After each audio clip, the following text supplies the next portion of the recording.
Jornal. Câmara dos Deputados.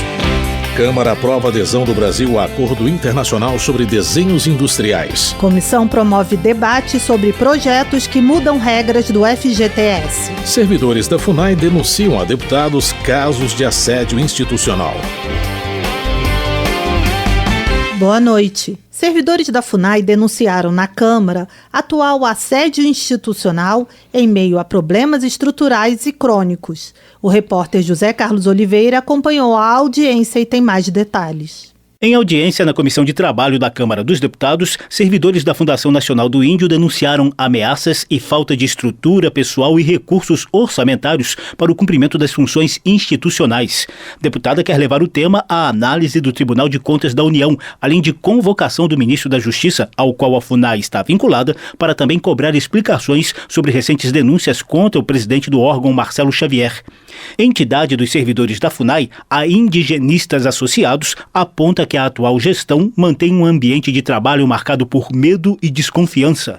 Militares e policiais nomeados para postos chaves teriam um perfil autoritário e centralizador, com práticas de constrangimento, perseguição e punição a servidores.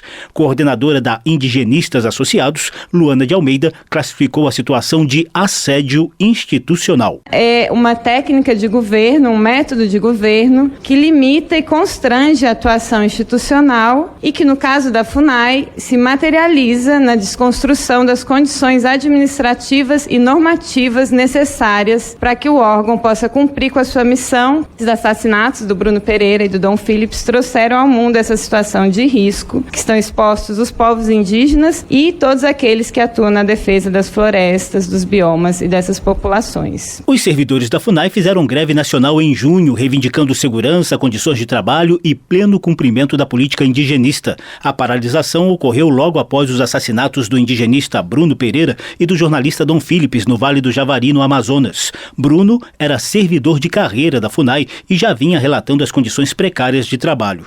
Durante a audiência da Câmara, o coordenador executivo da Articulação dos Povos Indígenas do Brasil, Anildo Lulu, lamentou os efeitos práticos dessa precarização. Os servidores, aqueles que é indigenista, está em campo, vem sendo aí retraído pela própria FUNAI, trazendo assim a dificuldade desse trabalho em campo que é tão importante. A diretora do Sindicato dos Servidores Públicos Federais, Mônica Carneiro, lembrou que a FUNAI é responsável pela proteção dos indígenas em uma área correspondente a 13% do território brasileiro. Trata-se de região rica em biodiversidade e muito pressionada por garimpeiros e madeireiros ilegais, além de traficantes de drogas em áreas de fronteira. Sem poder de polícia, os servidores são alvos frequentes de ameaças. Mônica afirma que apenas 46% dos cargos da FUNAI estão devidamente ocupados por servidores públicos e 33% deles já estão em condições de pedir aposentadoria. Em mais de 50 anos de existência, nunca teve um plano continuado para tratar da questão indigenista da FUNAI no país. A FUNAI é um órgão que ela tem uma absurda instabilidade institucional. Se não tiver concurso público vinculado a condições de trabalho, plano de carreira, colocação de servidores com incentivos em áreas remotas de difícil acesso de fronteira, a FUNAI pode fechar as portas daqui a pouco. Organizadora do debate, a deputada Érica Cocai, do PT do Distrito Federal, disse que vai levar o tema ao Tribunal de Contas da União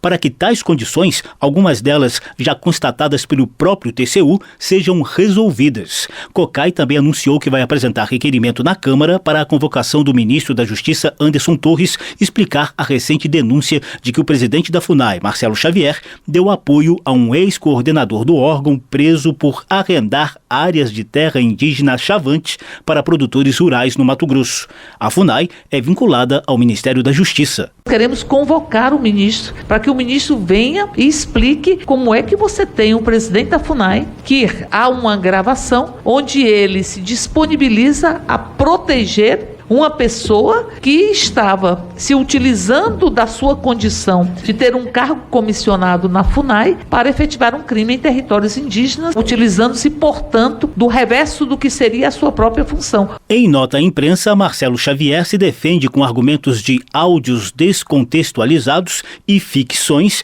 que causam danos morais e materiais aos gestores e à própria FUNAI. Xavier disse ter enviado ofício à Polícia Federal para abertura de inquérito sobre seu suposto envolvimento em atividade ilegal. Da Rádio Câmara de Brasília, José Carlos Oliveira.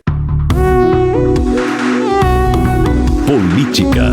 Marcel Van Hatten, do Novo do Rio Grande do Sul, critica o ministro do Supremo Tribunal Federal, Alexandre de Moraes, pela forma como tem conduzido o inquérito que investiga supostas ameaças de golpe à democracia brasileira.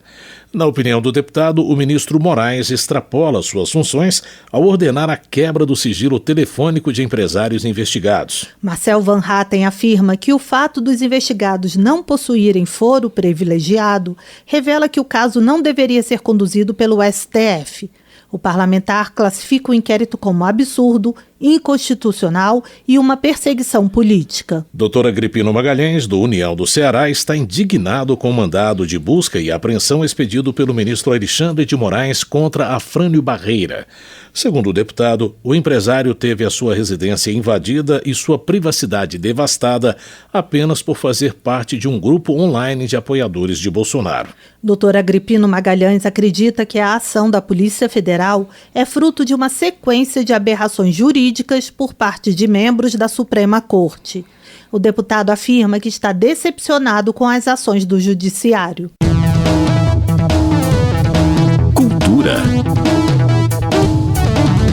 Alencar Santana, do PT de São Paulo, critica a medida provisória publicada hoje que adia a execução das leis Paulo Gustavo, de 2022 para 2023, e Aldir Blanc, 2, de 2023 para 2024. O congressista afirma que a MP é inconstitucional, pois não obedece aos princípios da relevância e da urgência, atrasando repasses fundamentais para a recuperação do setor cultural brasileiro. Alencar Santana lembra que as leis haviam sido promulgadas com as datas de execução.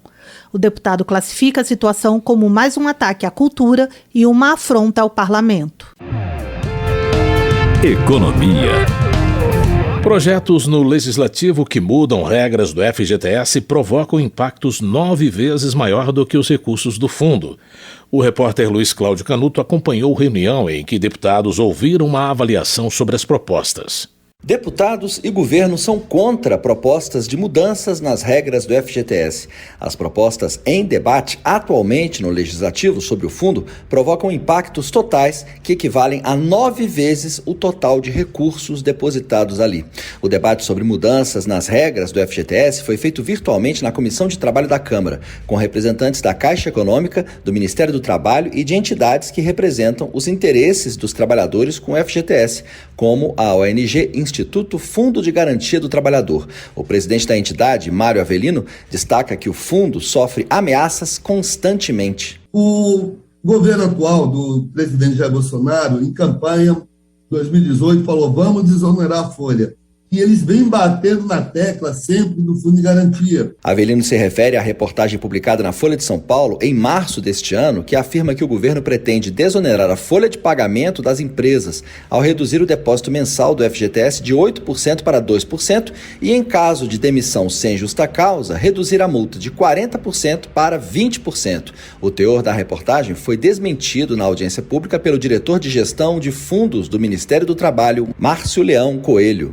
Foi um assunto que foi discutido no início do governo, ou antes, né, de propostas aí de ações do governo, mas isso não foi para frente e o próprio ministro da Economia desmentiu a notícia que foi veiculada em março, né, que não teria nenhuma proposta nesse sentido para esse momento, né? Então, a gente aqui reafirma que não existe estudo em relação a isso no Ministério do Trabalho e dentro do governo. Eu acho que isso não está sendo discutido. O secretário afirma que os saques emergenciais e a implementação do saque aniversário, criado em 2019, foram adotados na pandemia para dar conforto ao trabalhador em dificuldades. Ele acredita que o saque aniversário, que atualmente é o terceiro motivo de saques do FGTS, serve até para diminuir os riscos de que sejam aprovadas propostas para criar outras possibilidades de saques, pois o trabalhador, anualmente, no mês de seu aniversário, tem o direito de fazer retiradas de sua conta no fundo. O presidente do Instituto FGTS, Mário Avelino, critica o saque aniversário, modalidade que cresceu 63% em 2021 comparado a 2020. Um grande perigo no saque aniversário, na minha opinião, é o empréstimo consignado. Hoje tem banco antecipando 10 anos de saque aniversário. Nós vamos ver aqui, e o trabalhador ele perde, porque ele está sacando dinheiro, às vezes, sem a real necessidade. E amanhã quando ele é demitido, ou por uma questão de doença, ou comprar um imóvel, cadê o dinheiro? O dinheiro está na mão dos banqueiros. Tanto o representante do Ministério do Trabalho quanto do Instituto FGTS criticam o projeto em tramitação na Câmara que permite saque do fundo para a compra de um segundo imóvel e o projeto que permite ao trabalhador sacar o FGTS quando pedir demissão. Para o representante da ONG, isso pode estimular pedidos de demissão. O FGTS é o maior fundo da América Latina, tem 106 milhões de correntistas e 618 bilhões de reais em ativos. O FGTS injetou 155 bilhões de reais na economia entre 2017 e 2022, segundo dados da Caixa Econômica, que é a gestora do fundo. A superintendente nacional do FGTS na Caixa, Cíntia Teixeira, ressalta que hoje, no Poder Legislativo, existem 373 projetos que mudam as regras do FGTS. Ela também é contra propostas que mudem o caráter do fundo devido a investimentos assumidos. 447,2 bilhões de reais do FGTS estão hoje aplicados em operações de crédito e de mercado. A existência de projetos que venham a gerar uma saída de recursos expressiva no grande prazo compromete a sua capacidade de fazer frente aos compromissos já assumidos. Segundo ela, 12 dos projetos trazem severo impacto financeiro. 33 têm grandes impactos e 124 projetos têm impactos considerados significativos. Somando todos os projetos, o impacto ultrapassa 5 trilhões de reais, o equivalente a 9 vezes o ativo do FGTS. A audiência pública foi pedida pelo deputado Paulo Ramos, do PDT do Rio de Janeiro, que tranquilizou os ânimos. Segundo ele, normalmente as propostas que tramitam com mais velocidade são as de iniciativa do Poder Executivo. De qualquer maneira, já é bom que esta subcomissão já esteja cuidando com um foco mais objetivo sobre o Fundo de Garantias, sobre os impactos das iniciativas legislativas, sobre a sustentabilidade, a viabilidade, a preservação do fundo. Então, eu fico entendendo que já é algum passo. Não acredito que durante o ano agora já de 2022 nós tenhamos alguma iniciativa concluída na Câmara dos Deputados, porque nós estamos, primeiro, ainda na campanha eleitoral e final do governo. Em 2021, foram investidos em habitação popular, saneamento básico, infraestrutura urbana e saúde 58,3 bilhões de reais do FGTS. No ano passado, o FGTS arrecadou 137 bilhões de reais. 115 bilhões foram sacados. O saldo resultante foi de 22 bilhões de reais. Da Rádio Câmara de Brasília, Luiz Cláudio Canuto. Elisa Virgínia, do PP da Paraíba, defende a continuidade do processo de privatização de diversas empresas públicas, como os Correios. Na visão da deputada, há muitos exemplos de estatais ineficientes, que, em vez de contribuírem para o crescimento do país, só fazem aumentar a carga tributária sobre o povo brasileiro. Elisa Virgínia também avalia que a estabilidade no serviço público tem sido prejudicial para as empresas, uma vez que, segundo ela, reduz as chances de cobrança em relação ao desempenho dos funcionários. Na educação, a deputada defende o pagamento de vouchers para que famílias matriculem seus filhos em creches privadas, substituindo o sistema atual de financiamento de creches públicas. Lafayette de Andrada, do Republicanos de Minas Gerais, afirma que o aumento no valor do Auxílio Brasil de R$ 400 para R$ 600 reais, tem sido fundamental para que a população mais pobre possa viver com dignidade. Ele critica os parlamentares que votaram contra a proposta na Câmara. Lafayette de Andrada acrescenta que uma das vantagens do Auxílio Brasil em relação a projetos anteriores é permitir que os participantes continuem no programa mesmo em caso de conseguirem emprego. Ele ainda ressalta que, de acordo com as regras do auxílio, é possível pagar mais R$ 200 reais aos beneficiários interessados em abrir seu próprio negócio. Saúde.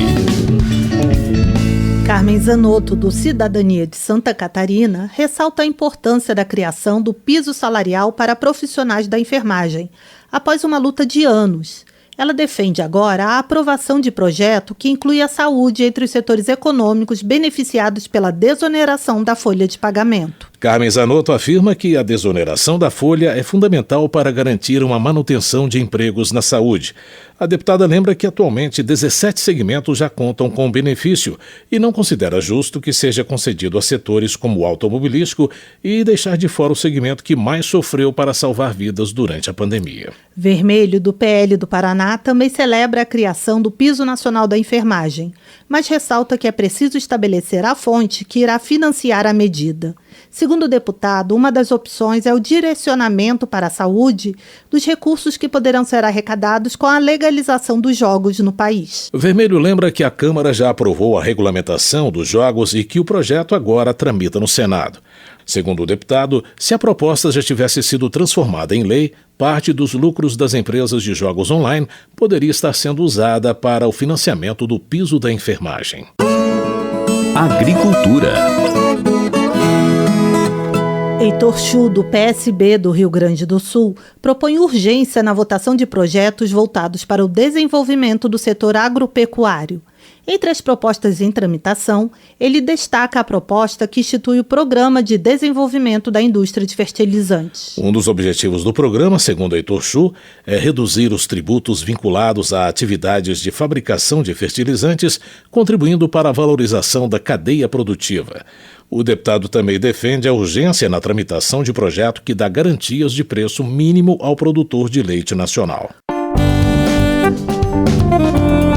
Desenvolvimento regional. Hildo Rocha, do MDB, elogia o andamento das obras de duplicação da travessia urbana da BR-010 em Imperatriz, no Maranhão.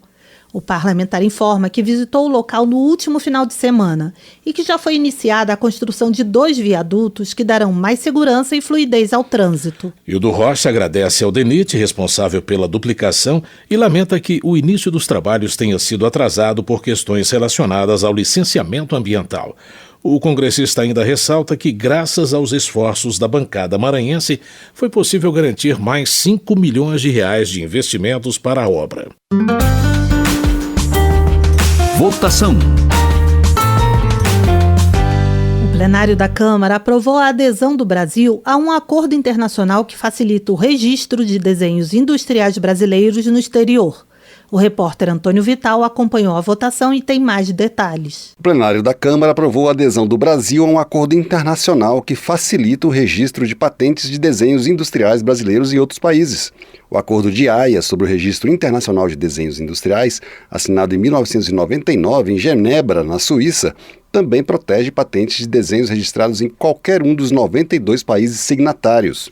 Hoje, a proteção aos autores de desenhos industriais brasileiros pela legislação em vigor fica limitada ao território nacional. Com a adesão ao acordo, bastará um único pedido internacional para que os produtos elaborados por profissionais brasileiros sejam patenteados em países como os Estados Unidos, Japão, Reino Unido, México, Rússia, Turquia, além dos países da União Europeia. Em contrapartida, as obras produzidas por estrangeiros e registradas na Secretaria Internacional da Organização Mundial da Propriedade Industrial também passarão a contar com a proteção no mercado brasileiro. Somente em 2019 foram registrados mais de 4.700 desenhos industriais por empresas brasileiras no exterior. De acordo com o governo, a adesão ao Acordo de Haia vai reduzir os custos dos setores de design e inovação e facilitar os negócios. A relatora do projeto no plenário, deputada Adriana Ventura, do Novo de São Paulo, também destacou isso ao defender a importância da proposta. Aumenta o grau de participação brasileira no universo de instrumentos administrados pela Organização Mundial de Propriedade Intelectual e amplia a base legal comum do país com os nossos principais parceiros comerciais, o que facilita a negociação e a conclusão de acordos comerciais. O Acordo sobre Registro Internacional de Desenho Industrial está em conformidade com a Estratégia Nacional de Propriedade Intelectual, aprovada em 2021, que tem como diretrizes a simplificação dos processos de propriedade industrial e o registro de patente como maneira de agregar valor aos produtos. O projeto, que aprova a adesão do Brasil ao Acordo de Haia sobre o Registro Internacional de Desenhos Industriais, seguiu para análise do Senado. Só depois de aprovado pelas duas casas, a adesão do Brasil passa a ser oficial. Da Rádio Câmara, de Brasília, Antônio Vital. Termina aqui o Jornal Câmara dos Deputados, com trabalhos técnicos de Everson Urani e apresentação de Mônica Tati e José Carlos Andrade. Uma ótima noite para você. A Voz do Brasil retorna amanhã. Uma boa noite. Você ouviu A Voz do Brasil. Boa noite.